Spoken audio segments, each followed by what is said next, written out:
This person is my girlfriend. We're dating. Those words hit me like a bolt of lightning. I had suspected my husband of infidelity from his behavior, but I never imagined he would bring his affair partner to our home, where our daughter lives. There's a Kylie of mine inside her now. The second shock left me sitting there, unable to move. The affair partner grinned down at me, reveling in my reaction. Oh, wait a minute. What is this? I'm marrying her and starting a new family here. So you all need to leave. That's right. Both the kid and the old lady. Get out of here quickly. The affair partner laughed while my husband slammed the divorce papers on the table. I could only sit there, my mouth opening and closing in shock. Well, that's how it is. I'll give you 2 weeks, so pack your things by then. With those words, my husband left, embracing the affair partner. What stopped him was our 5-year-old daughter, who possessed a mysterious power. Hey, wait, Daddy. What is it? You said there's a baby, right? But that person's belly is empty. Ignoring that, my husband faced the tragic consequences awaiting him. My name is Marina Mitchell. I'm 34 and raising my 5-year-old daughter, Kylie. I met my husband, Kevin, through our shared interest in outdoor activities. When I went camping alone, Kevin was the one who extended a helping hand at the same campsite. After graduating from college, I worked vigorously in the investment department of a bank, earning a substantial income. On the other hand, Kevin worked for a small company, earning only half of my salary. Still, I decided to marry him because he was always kind to me and seemed like he could be a good father. Since I was often away from home for work, I had a desire for Kevin to take care of the household chores in my absence. So, we got married and started our married life in the apartment I bought during my single days.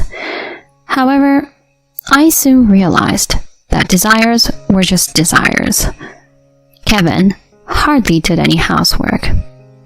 While he cooked during outdoor activities, at home, he would make excuses like, "I've never cooked before," and wouldn't even attempt it. When he came home, his laundry would be strewn about, and he had never once used the vacuum cleaner. I never imagined that my marriage partner would lack so much domestic competence. I tried to teach him household chores several times, but Kevin resisted every time. Since we're married, household chores are a woman's job, right? Even though I'm working, a little help would be appreciated. It's impossible for me. Impossible. From now on, you're the one who'll do the housework. He didn't even show a willingness to help in this manner. I'm exhausted from overtime, yet he laughs and watches TV in a room that hasn't been cleaned properly. Watching him, I felt an overwhelming increase in fatigue. In the fall of our second year of marriage, while living such a life, I found out I was pregnant. Kevin was pleased, and I had faint hopes. Maybe he would change with the pregnancy and childbirth. But in reality, he didn't change at all, even after our daughter Kylie was born. Since I was on maternity leave, taking care of the house, he started living an even more sloppy life. Even when Kylie cried at night, while I struggled to handle her, he slept soundly, unable to endure it any longer. finally complained to Kevin. Hey, Kevin, childcare is something both of us should do, right? Can't you cooperate a little?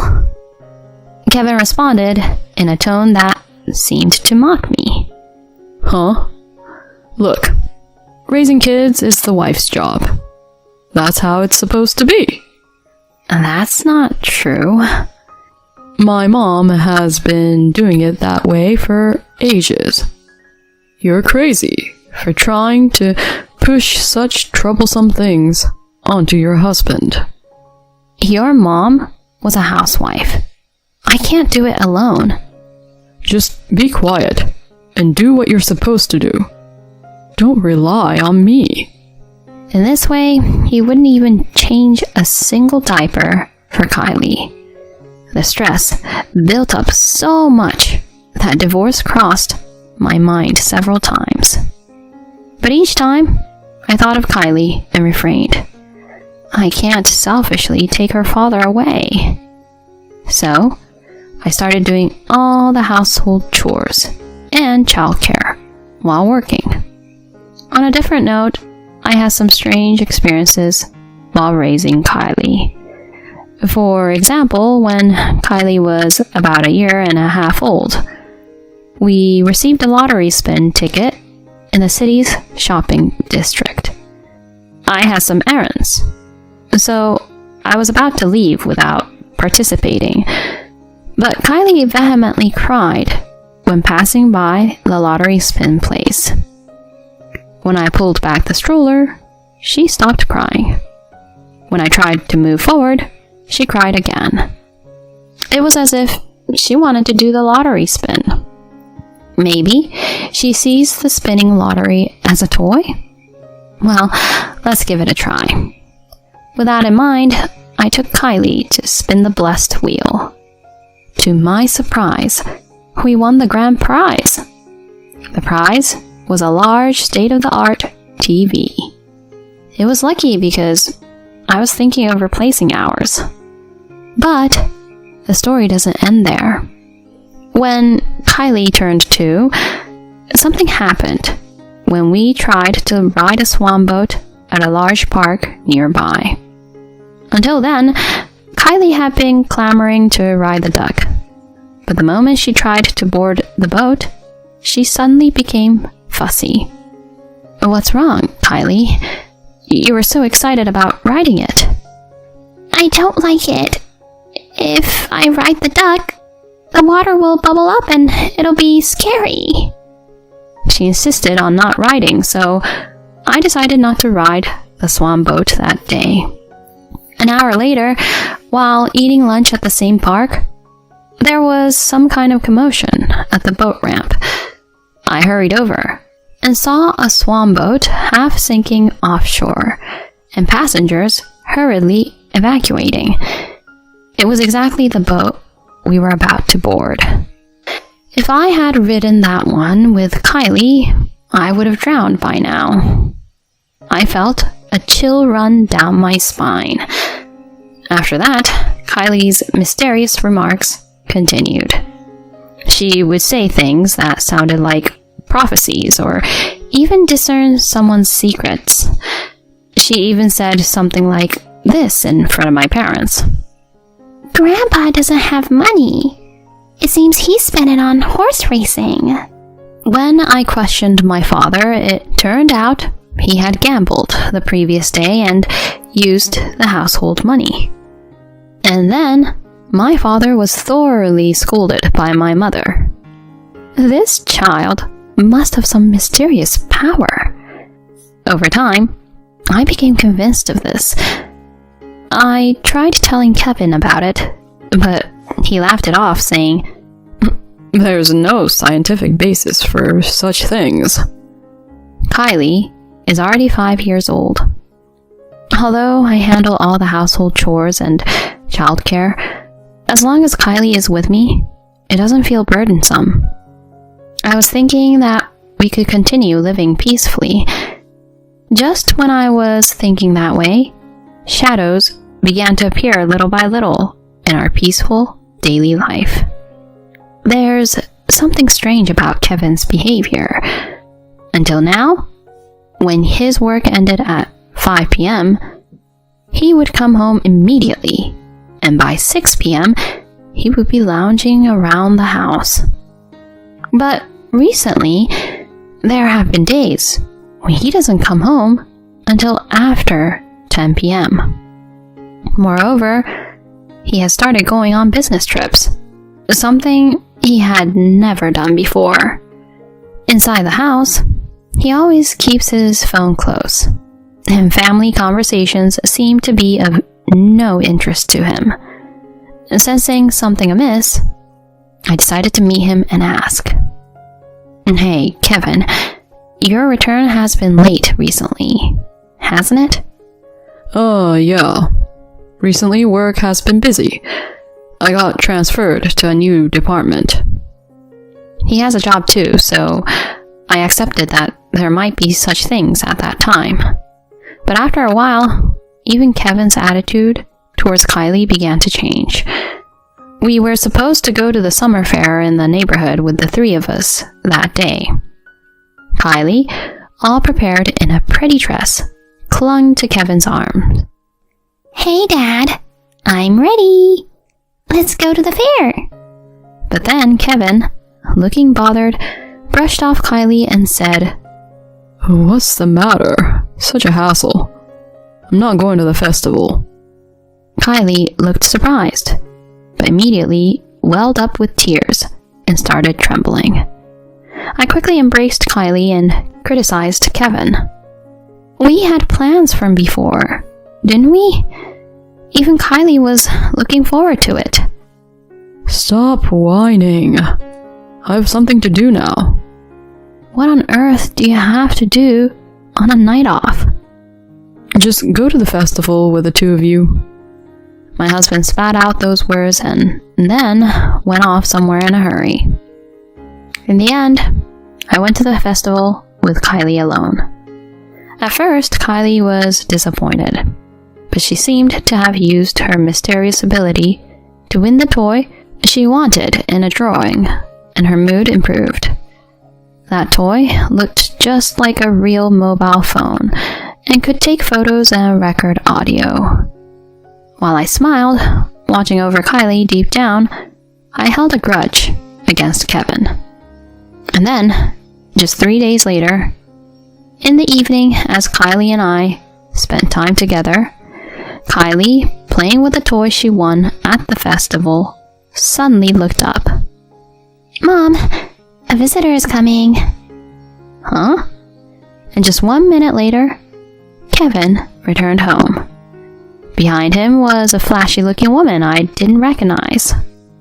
"Kevin, who is this person?"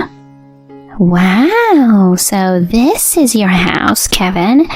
It's a pretty nice apartment."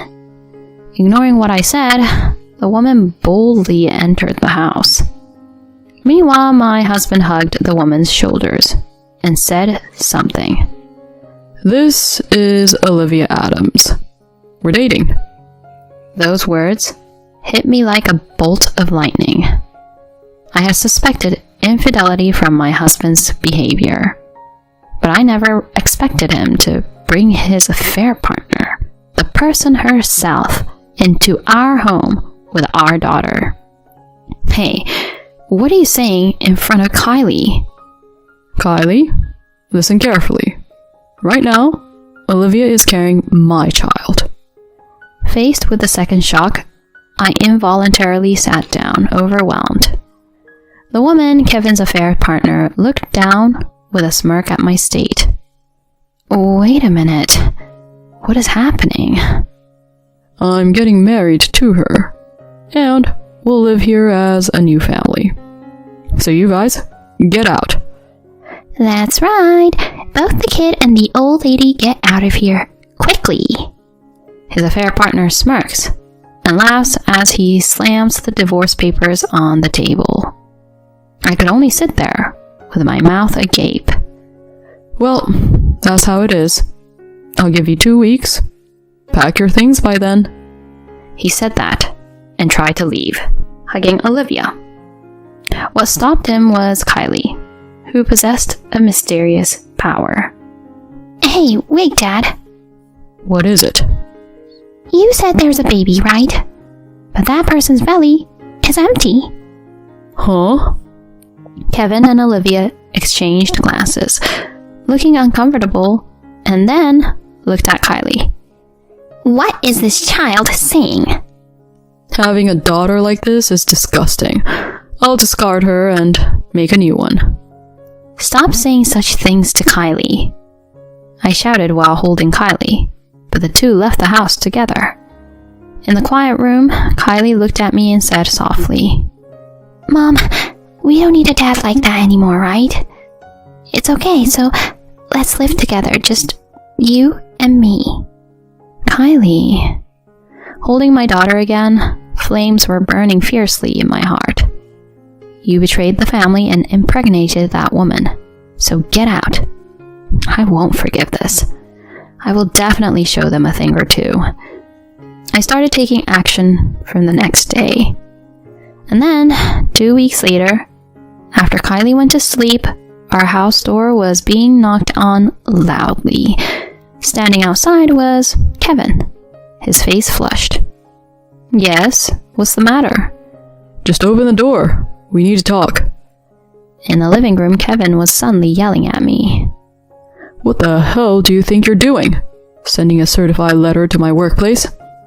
Well, I didn't know where you were. It seemed like the only option. And how did you even find Olivia's address? I had immediately hired a private investigator to uncover the identity of Olivia, the bar girl Kevin was involved with. Determining her address was also an easy task. To claim alimony from them, I promptly sent a certified letter. It's easy to find out such things. As stated in the notice, you will soon make alimony payments. What do you mean? If you don't like that, I'll take you to court. So be prepared for that. Kevin, turning red and trembling, suddenly spoke as if mocking. Court? You didn't even know I was cheating on you. Where's the proof? I silently confronted Kevin with something. What? Kylie's toy? What about it? I pressed the button on the toy, and the audio started playing. That day, Kevin told me the truth. What is this? Kylie was recording. The audio confession data is solid evidence of the affair. Yes, Kylie was recording what happened that day using the toy's recording function. When it was presented to me, even I was genuinely surprised. Ugh. Moreover, you two have been meeting for the past 2 weeks, right? I've hired a private investigator to capture images of you entering her house. It's too late for excuses now. When I stated this clearly, Kevin began saying outrageous things. Fine, I'll give you this house then. So spare me from alimony. Huh? What are you talking about? This house was originally mine, wasn't it? Huh? Isn't the house shared property once you're married? So through property division... Seeing Kevin's bewildered expression, I couldn't help but be utterly amazed. You know, only assets acquired after marriage are subject to property division. I bought this apartment when I was single, and the title is in my name. You have no right to claim it. What? No way. Kevin is quite shocked. It seems he was under the impression that the apartment truly belonged to him. After contemplating for a while, he knelt down at my feet. Marina, please, forgive me. I've been told to pay alimony for Olivia, and if I pay for both, I'll go bankrupt. I have to raise our child from now on, I beg you. Huh? My anger reached its peak at his selfish remarks. What are you saying, you scumbag? You abandoned me and Kylie, yet you dare say such things? I'll be the one to cast away someone like you. Be prepared. I will definitely collect alimony and child support from you. Seeing my reaction, Kevin let out a short scream and fled to the entrance. I chased after him and called out to Kevin, who was about to leave through the entrance. You know, shall I tell you something? What is it? It seems that your affair partner, whom the private investigator had been watching for the past 2 weeks, was casually enjoying alcohol and cigarettes. Is she really pregnant? Huh? Also, when you're not with her, it seems she's with another man. Did you know that? Then, Kevin turned pale and hurriedly went somewhere. As he walked away, I shouted this. Don't ever show your face again, you despicable man. Later, it turned out that Olivia's pregnancy was indeed a lie. She saw Kevin's belongings, mistook him for rich, and in order to have an easy life, she tried to marry him by faking her pregnancy. However, our household's high standard of living was due to my earnings, and Kevin's income was below average. Olivia quickly abandoned Kevin, who was left with nothing after paying alimony. I am also claiming alimony from Olivia. Currently, she is paying the alimony in installments while increasing her nighttime job. After being abandoned by Olivia, Kevin followed us for a while, attempting to reconcile. Of course, I had no intention of forgiving him, and only after issuing a restraining order through a lawyer did he finally stop appearing in front of us. Although his savings are depleted due to alimony, Kevin must pay child support. He now works during the day and takes on part-time jobs at construction sites at night, living alone in a run-down apartment. I hope he earns for Kylie's sake and remains lonely. On the other hand, I am leading a peaceful life with Kylie. Kylie's mysterious remarks continue even now. Listening to them is both enjoyable and a bit frightening. Nevertheless, she remains a daughter so cute that it doesn't hurt even if you look her in the eye. I plan to continue living positively, prioritizing Kylie's happiness from now on.